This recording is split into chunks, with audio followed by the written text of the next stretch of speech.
Your body carries stress, anxiety, and emotions.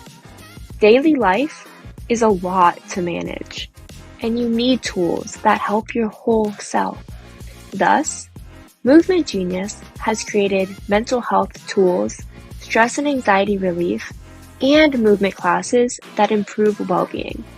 Co-founded by siblings Alyson Stoner and Correy O'Neill, Movement Genius is a digital wellness platform that provides live and on-demand classes to help you improve your mental, emotional, and physical well-being.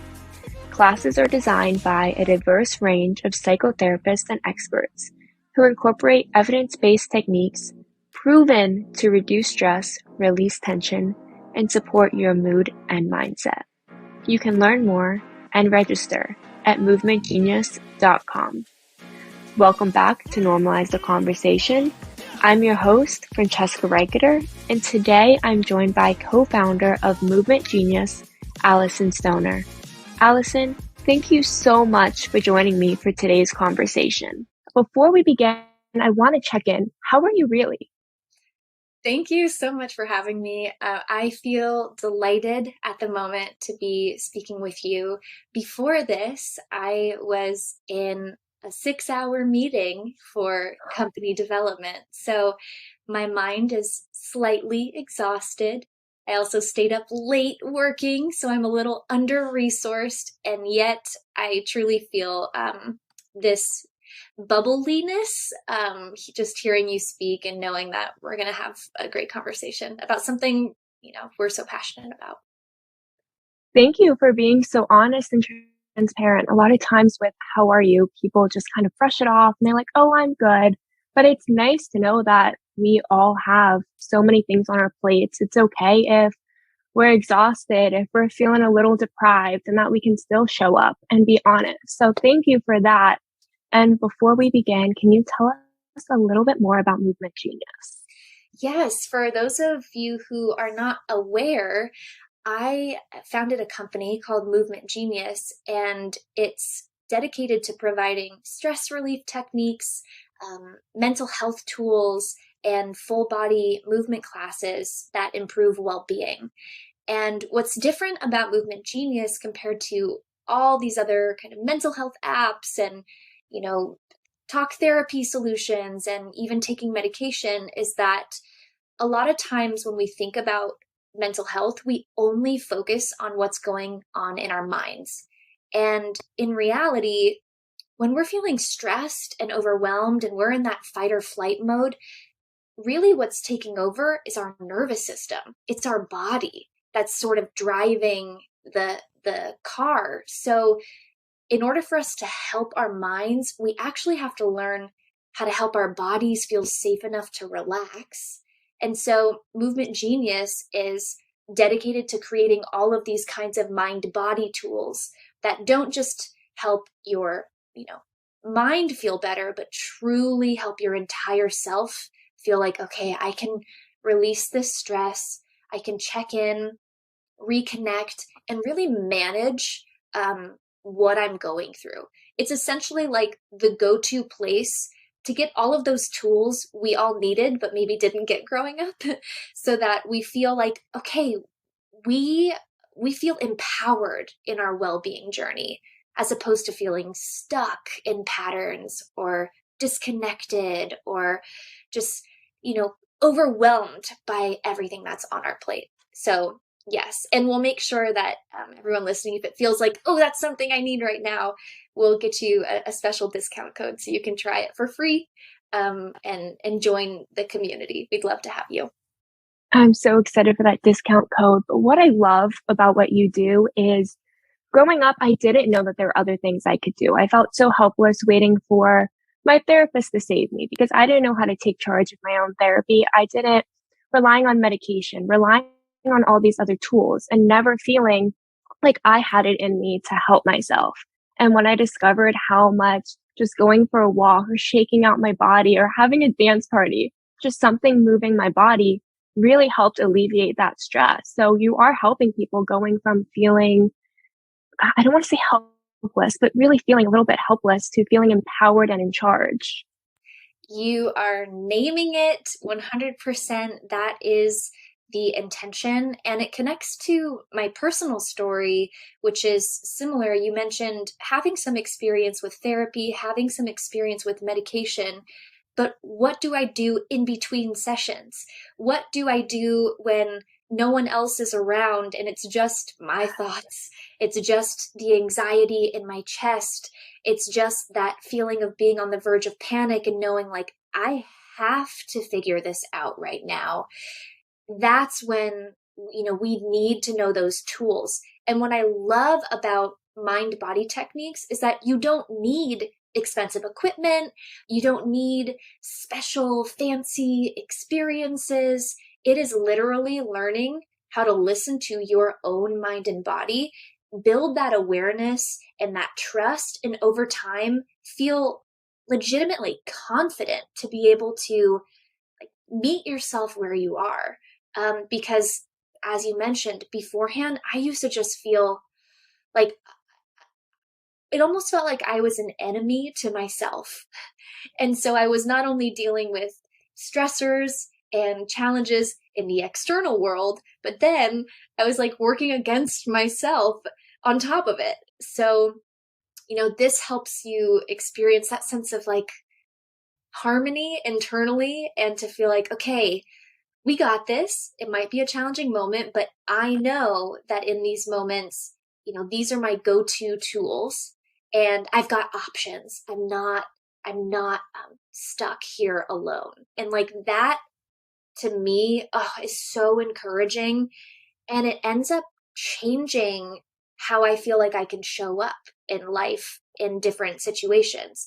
Instead of feeling like, oh, I'm going to have too much social anxiety, I can't even go to that thing. Now I'm like, oh, here's what I do before, during, and after that. And now that I'm getting into the habit of trying these things that I used to be afraid of trying or taking risks that I used to avoid, now my life is actually expanding. I'm like, deepening relationships, whereas I used to close off. I'm taking chances with my career. Like I actually get to flourish, not just survive, but flourish. So that is like the vision and hope with Movement Genius is how can we each feel like, okay, we got this. and also to just find like-minded community of real humans who are like figuring it out in a way that works for them authentically. Yes, figuring it out together is so amazing. With social media, it kind of has felt, at least for me, like everyone around me has it figured out and that I'm the only one behind. So having that community is incredible.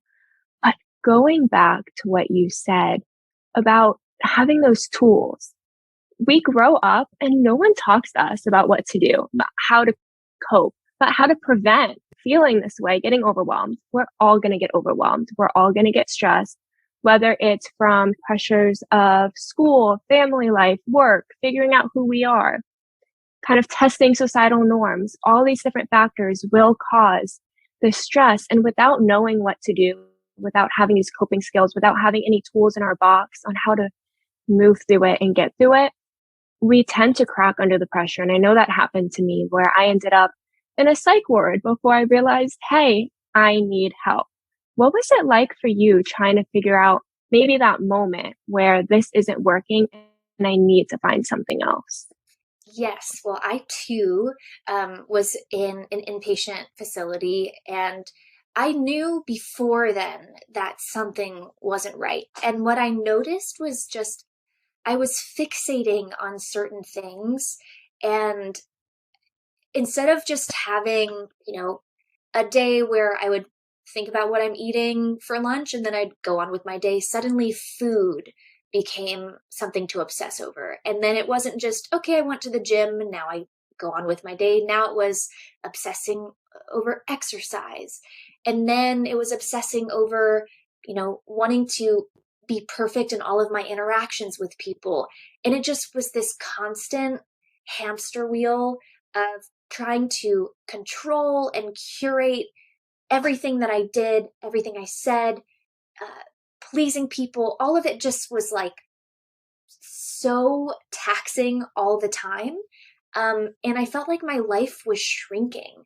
Like instead of becoming more confident, I was actually feeling more insecure, more self-conscious.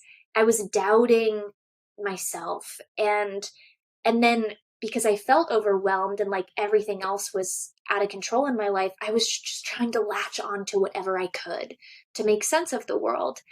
And two things came to mind during that time. One, because I didn't have this education on how my nervous system worked and like the fact that, hey, if I went through some, scary or even traumatizing experiences earlier, that might shape, why I'm this reactive in this situation. I didn't know that. So I just always thought there's something wrong with me. Like I'm at fault.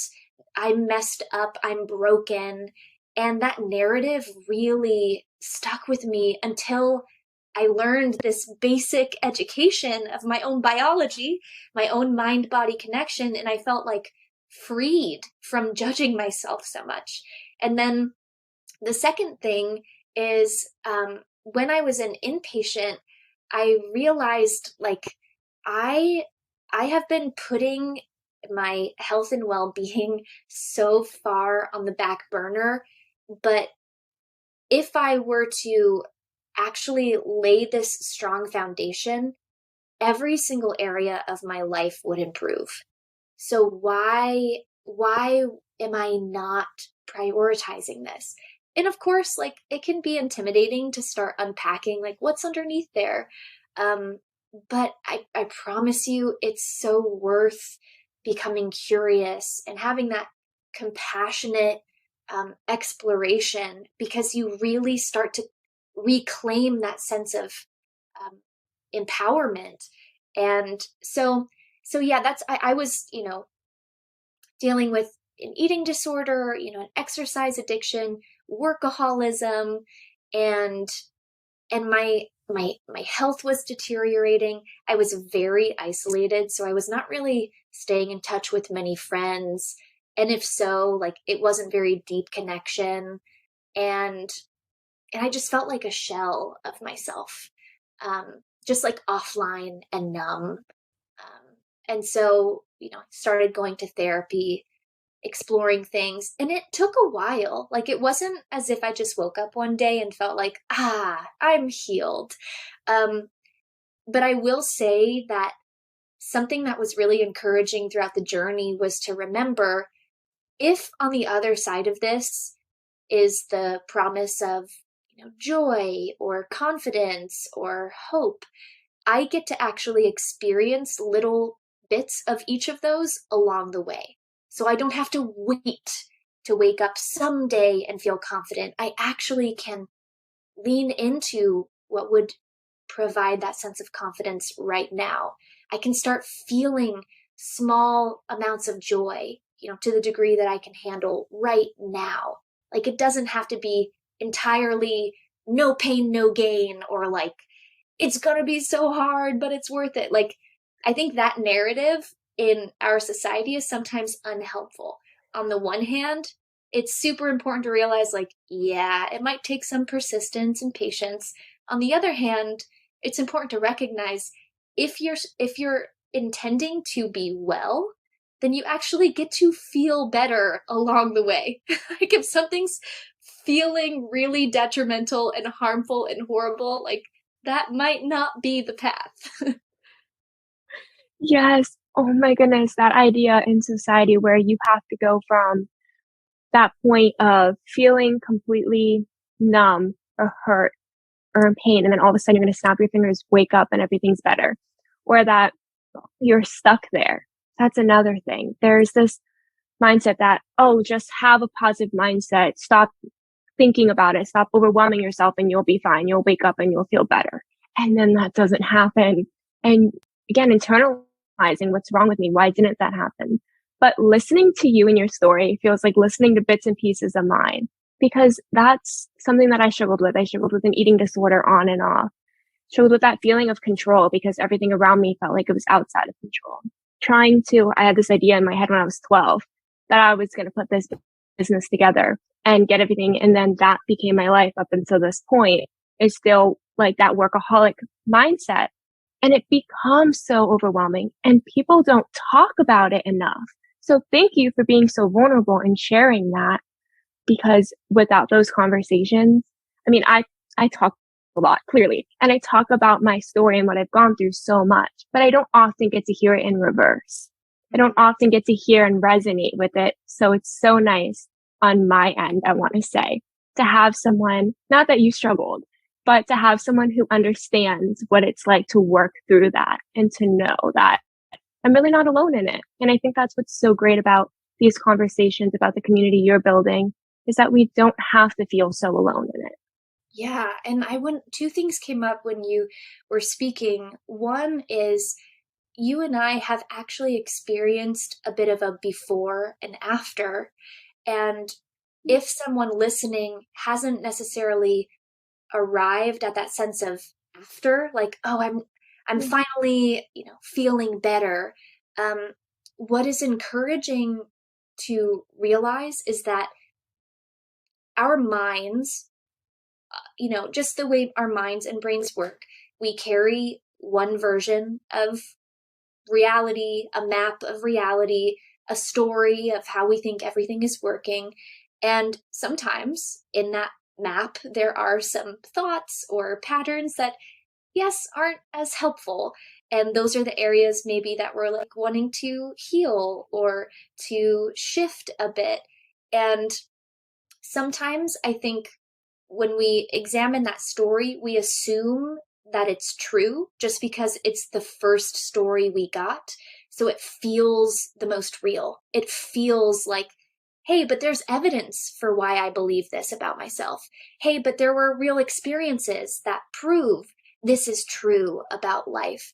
And in reality, when we start to realize, like, actually, that story can evolve, we just have to start, introducing new perspectives, new practices. You can legitimately transform an experience that before and after, where now today, like if you would have asked me 10 years ago to talk about the experience of anxiety, it would have felt like anxiety was this huge presence, that I was super small and powerless, and that anxiety just like showed up unannounced all the time, seemingly interrupting anything that felt important to me.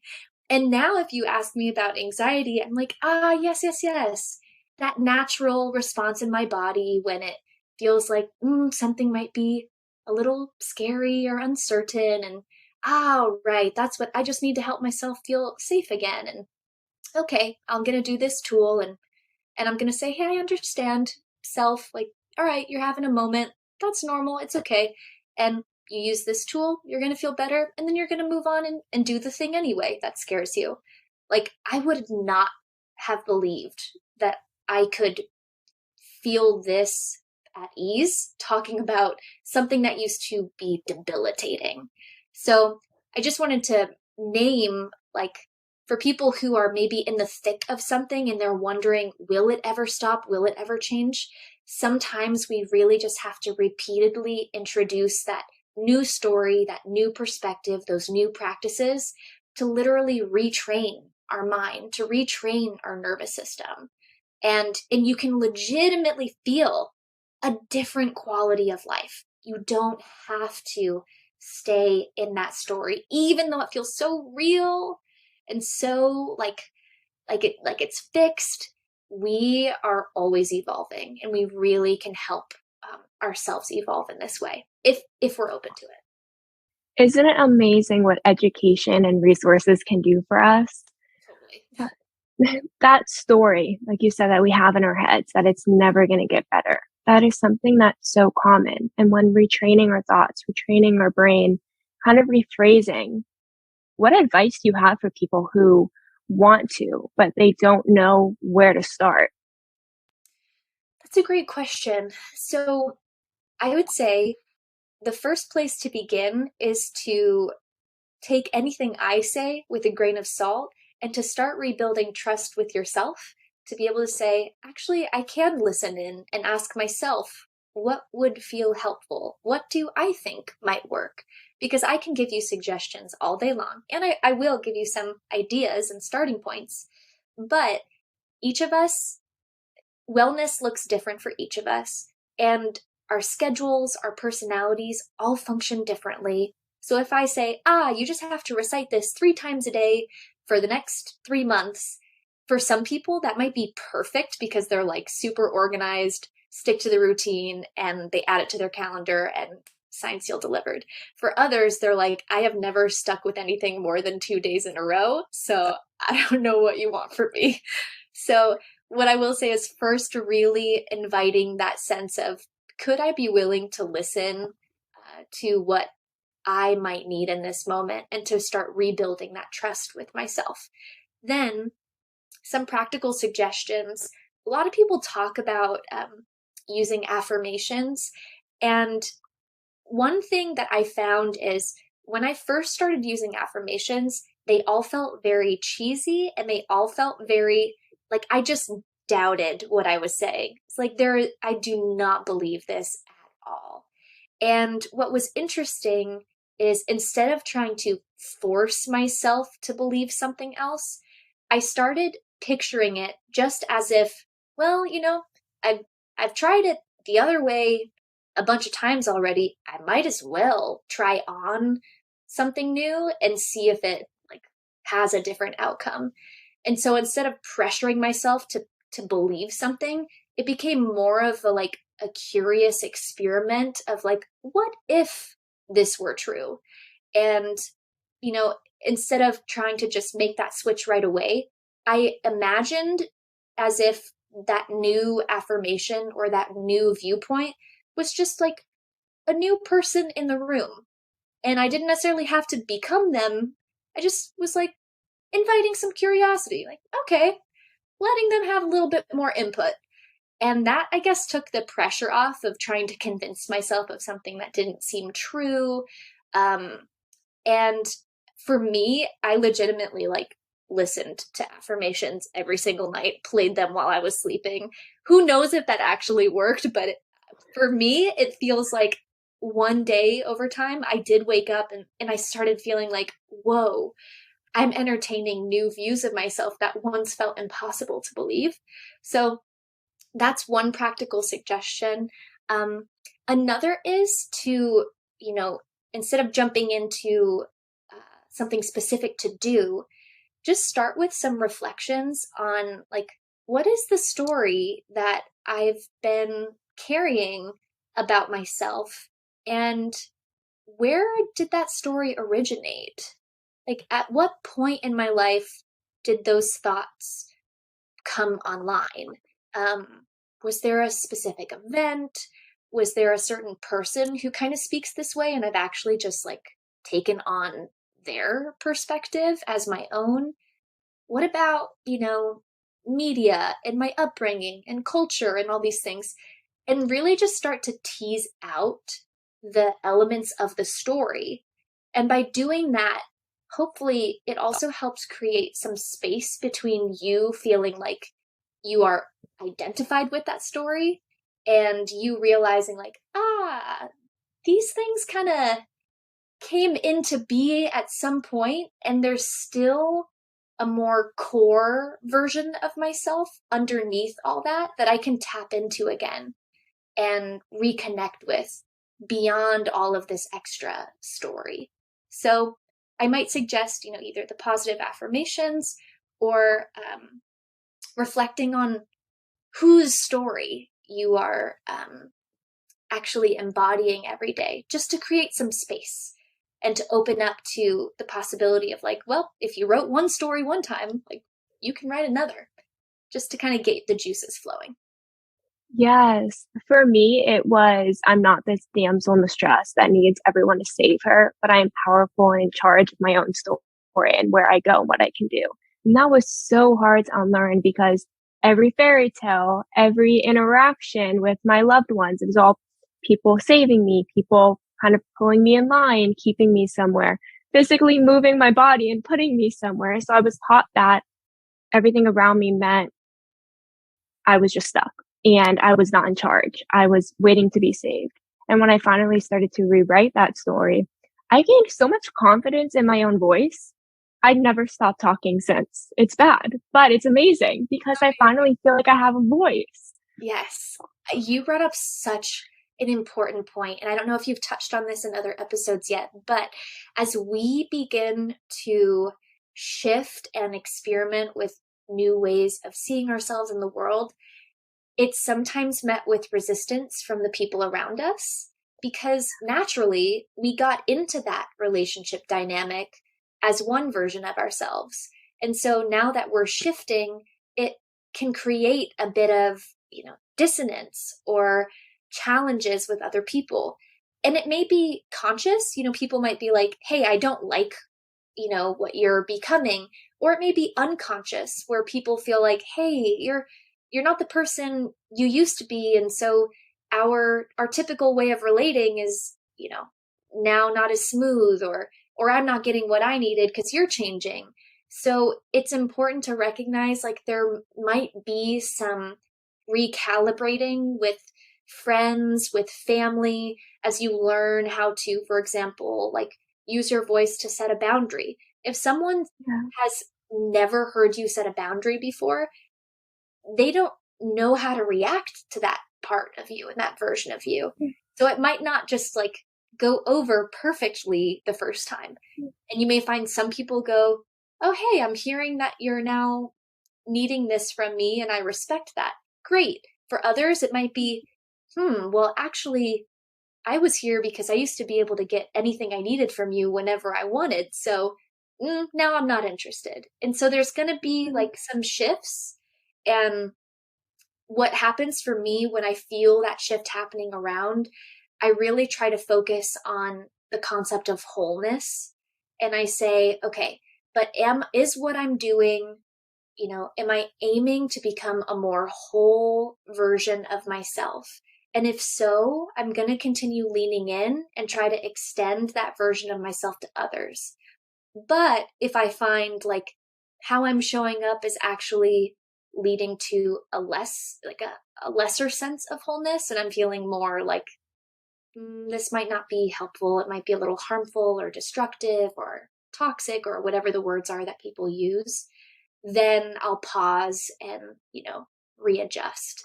But like not everyone is going to maybe come along for the full journey with you or in the way that you might have hoped. But if you're committed to wholeness, I believe that's a worthwhile endeavor to continue healing, maturing, evolving, and, making peace with the fact that like things will shift as a result. You can still extend love to everyone, even if they might not be around for the next chapter. That commitment to wholeness is so important because relationships do change. I lost so many relationships that I thought were like the person I thought would always be there and always be in my life is one of the people I run into a grocery store and maybe say hi, maybe we walk other directions. It's just changed so much because when I got my voice, the relationship changed. I was no longer afraid to say that's wrong or that's not okay or I'm not comfortable. Before I would have gone along with it.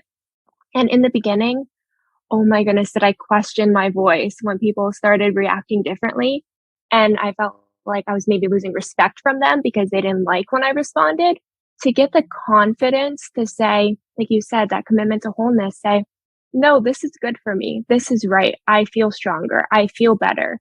I feel like I'm in charge of my story and I'm not being held back and I'm not hurting anyone. I'm not putting like bad vibes out to other people. I am just respecting and loving myself for the first time in my life. Yes. And, there's an interesting fine line here between, wanting to mature and set boundaries and name your needs in a respectful way. And then this other narrative that's kind of popular as well, which is this like, I'm just going to do me and you have to take it and deal with it or you're not my people. And what's interesting is like sometimes I think there are, you could say there's like the helpful version of something, and then there's like maybe the shadow side of that quality. And when it comes to media and social media in particular, I think, people talk about things like self-care, they talk about things like setting boundaries, and yet some of the substance of what they're saying might not actually reflect the mature, empathic approach. It might still be a bit like, my way or the highway, or like, I only want to do what feels good, which might sound fun in the moment, but then in times when you actually have to do hard things and get things done that you don't feel like doing, like you might not have that muscle. So a word that I think about in addition to wholeness is the concept of resilience. And sometimes when I'm looking at different posts, even if they're saying like, oh, this is a thing for self-care or for setting boundaries, if I notice that the outcome is actually someone who's kind of shrinking away from dealing with their problems, or like avoiding the discomfort of having to heal and grow, I just ask myself, is is this the most helpful version of this information, or do I want to maybe sift through some other posts from, other therapists on Instagram that I trust a little bit more, or something like that. So that's just something to keep in mind, is like, it can be a clunky journey when you're first learning how to use your voice. And it's not like we're all going to know exactly what to say and how to say it. And of course, then everyone will also have a certain perception of what we're doing that may or may not be what we intended. So that it can be messy. Communication, all of this can be kind of messy. But if we want to maybe just really listen to, like, are we becoming more resilient through this process and growing in our ability to not only love ourselves, but also love others better? And if so, great. But if it's just kind of like this hidden mechanism that's still just protecting you from ever feeling like you did anything wrong, or feeling like, you know, like everyone else is a part of the problem, but you're not, it might be worth pausing and just taking inventory. Do you know what I'm saying? Like sometimes Yes. people talk about self-care and I'm like, okay, that could be a version for sometimes. And then like also some things that you're saying, I don't know if that's actually self-care. Totally. It's so funny you bring that up, because that was what I was exploring all night last night, which is why I haven't slept, is where is that boundary between a defense mechanism trying to protect ourselves and caring for only pieces of ourselves and what we want others to see, versus how we want to love ourselves, to be authentic, show up, and attract people who want to be around there and be able to communicate with everyone and find that line for ourselves. And it's so hard because innately we want to protect ourselves, of course. No one wants to be like, yes, I want to feel sad today and I want to feel angered. We don't wake up naturally thinking that way. But being able to recognize that point of, this isn't helpful for me, because when you're blocking yourself from feeling, first of all, you're not feeling that height of the joy, just like you're not feeling the low of the low.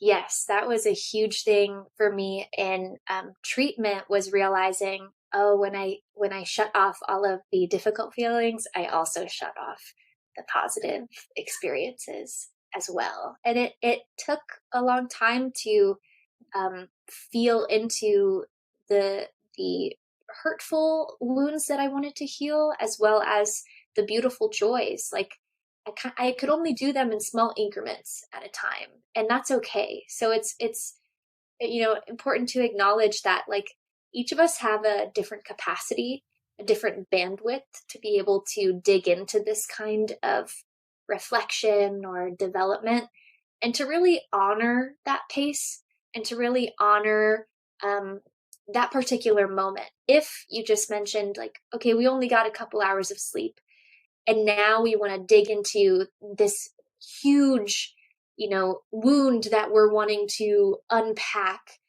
in this conversation, like I might be a little under-resourced to tackle all of that right now. So it might be a more loving thing to do, as well as helpful for my nervous system to be able to tolerate, if I only try to tackle a piece of it, just like the top right corner. That's it. Like not the whole thing, just the top right corner. And then, tomorrow, if I have a little bit more capacity, great. Like we'll dig in a little bit further. But a part of healing is also really honoring the bandwidth you have so that you don't push yourself to an unmanageable place and then feel like you've now taken steps backwards and you're feeling worse than you even did before you started. So like building that muscle at your pace there's such wisdom in that. And, learning how to cultivate that trust with yourself, I think tends to build confidence to be able to tackle these harder issues and more complex or uncomfortable topics, because you've built that muscle now. You can sit with that discomfort. So, that's been something I've learned is like, I really have to be patient and meet myself where I am in that moment. And that's actually the most effective thing I could do, is to honor that. Oh my goodness. It's so easy to want to tackle the whole staircase today and run that stadium. But sometimes, not sometimes, all the time, it takes step by step work. And some steps may be this big and some steps may be this big. Some steps may seem flat for a little bit, and that's okay. It's all at our own pace. And for me, it was the comparison game that felt like other people were tackling these things a lot quicker than I was. And in some things, I did it quicker. Some things I did it a lot slower. Some things I'm still learning and processing. But that idea in our heads that we have to go from here to here overnight is so hard. I mean, I'm saying it because I need the reminder as well. There are days when it happened recently, actually. I am in a relationship right now, and I didn't start dating until after I was 18. And so I felt kind of inexperienced in a lot of ways, when a lot of my friends were like out there having, girlfriends, boyfriends, people at like 14 years old. And here I was like, I don't even know what to say on a first date. Still don't. But I am currently with a partner, and there's something about the way our personalities interact where we are such a great fit in some ways. And then we've got certain areas where like, a weak spot of mine really activates their, a struggle that they're having, and vice versa. And I had this reaction to something they said, and it was so interesting because in the moment I felt upset with them, but I knew deep down that it wasn't actually their fault. It was channeling something way deeper inside me from like, a younger wound and an issue that I hadn't yet dealt with. And while I thought that I had kind of already examined these things and worked through them, that was a moment that like reactivated this deep wound. And I responded in a way that was like, oh, this does not feel good at all. Like, I don't like that I'm speaking this way. I don't like that I'm feeling this way. I don't like that I'm viewing my partner this way. Like, what is going on? So yes, I'm sharing it as a reminder because I think about healing and growth in the terms of a spiral staircase, where you might be, taking those steps and winding up to the next level. And as you make that rotation, you'll eventually sort of be, back to where it looks like you're at the same starting point. But in reality, you've grown since the last time you were looking at that view. You might still revisit that issue, but you've got a little bit more wisdom since the last time you were there. And so when all of that came up with my partner, I first felt like, oh, I'm still back here. And then I realized, wait, no, I've climbed this staircase several times since then. There's still that wound. There's still a little more to examine, but let me also invite that wisdom that I've developed over the last, many years of exploration. So, yes, patience, of course, we're going to be revisiting things, but it does get a little bit easier each time. Or you just feel, I guess, a little more equipped, less surprised. You're like, you again. Yes, yes, yes. Of course you would be here. Thanks for trying to protect me. Thanks for trying to do life in the way that you know. It's not very helpful anymore, so we're going to try a new way. Like, come with me into the new land. That awareness, when you can actually recognize it and recognize it quickly. It used to take me, I didn't recognize it ever. And then it got to a point where I recognized it maybe a couple months later. I was like, oh, yeah, no. And then now being able to recognize it, whether it's immediately within the hour, within the day, within the week, getting that quicker. I was triggered by something and now I have the tools. Let me go and see what I can do to support myself and then build that communication and the language to let the other person know it wasn't you. It was me 120%. And I'm working on it because for me, it's that open communication because it's so easy for me specifically to destroy relationships by not communicating that this was a trigger that I had and there are things I can do. I appreciate you saying that. And I relate to having that. For me, it felt like a sense of lag where something would happen and it would take so long for me to actually process it and have language for it. And so, yes, it has gotten a little bit easier to feel like I have a vocabulary and some go-to words of like, I'm familiar with this. But there still is a way you named something so helpful, which is, okay, now that I'm a little bit more aware, I can communicate this to the other person. And I'm now learning that there may be times when I don't have the words yet, but it's still important for me at that point to communicate that I am looking for the words. So I don't have to wait until I've figured out exactly what to say. There's a step in my communication with partners or family or anyone to say, hey, I'm still processing. So if I'm not speaking yet, or if I don't know what to say, I'm just letting you know, like, I'm processing. The wheel is turning, and like, I promise I'm committed to letting you know when I have more information. And that's helped so much. Also to relieve some of the pressure on myself to like process as fast as my partner can. Like, my partner can have something happen and then they can just like understand exactly what they were experiencing and then articulate it really clearly and like move on. I still often take like a couple days to figure out what just happened. So, being able to communicate that and also build relationships, friendships, connections where people are saying, hey, it's okay that you process slower. I'll be here when you're ready. Or in the meantime, like, can you just let me know that you do want to talk about this at some point? And like, learning each other's languages is, the essence of probably successful partnerships. Communication. But it does start with yourself for sure. Like, what am I experiencing? And yeah, for some of us, it's not second nature, myself included. And communicating when you're ready, what you can, like you said, that I'm still processing. I'm such a big believer in communication. I feel like it's so important, even if I, again, don't have the words. Sometimes I'm like, here's a song that I'm resonating with right now. I don't know why, figuring it out, but this is what I'm feeling. And I don't know if you can interpret it, but just so you know, this is where I'm at. Because sometimes, as much as I love to talk, I don't always have the words, but I have, whether it's like, this quote resonated with me or this song, or I have no idea where I'm at, but like, thank you for being here and not kind of walking out when I felt like I was falling apart, and having those friends who maybe in the heat of the moment, we walked out of the room and we were mad at each other, but I got that, how can I support you text, or are you okay?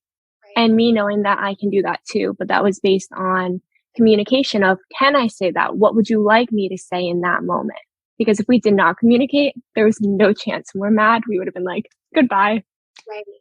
You brought up something that's so important. You mentioned, sometimes we don't have words, but we feel a piece of music, or there's these, nonverbal ways of communicating. Maybe it's our body language. Like, I can tell if I'm feeling a little nervous now because my hands will get clammy and I'll start to just curl my body inward. So like I'll cross my legs, I'll cross my arms, I'll, actually try to almost like take up less space and hide in plain sight.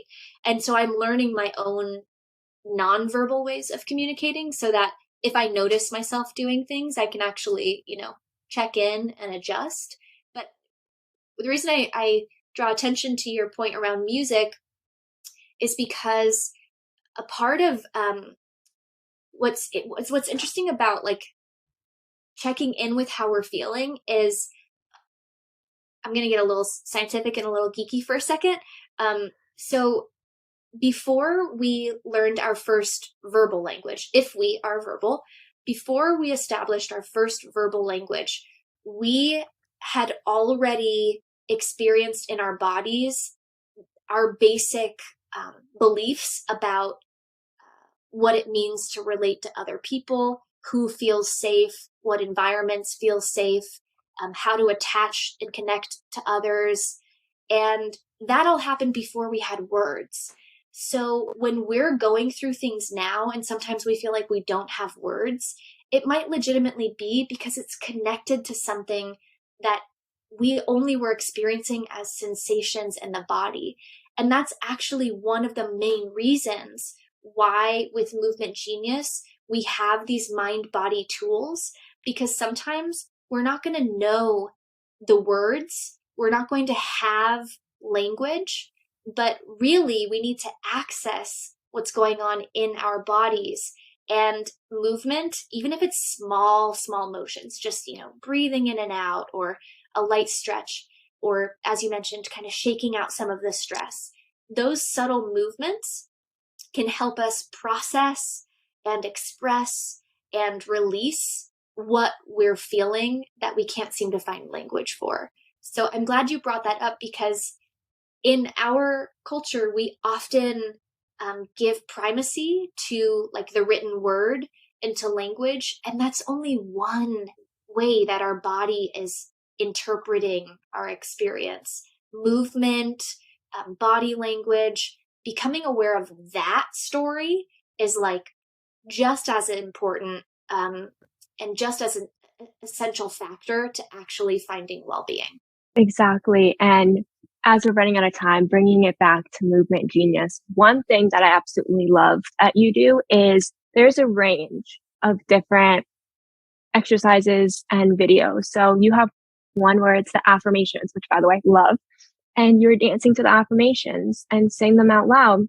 You have ones, the somatic yoga, things that are a little more difficult, that take a little bit more movement. You have them for not just individuals who are able-bodied, but for everyone. So can you talk a little bit more about the inclusivity of the platform so people know there is something for everyone? 100%. So I'm glad you brought that up.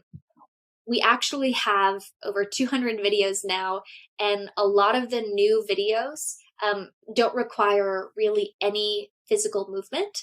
So they are mental health tools, stress relief techniques that you can use anytime, anywhere, whether you're seated, standing, lying down.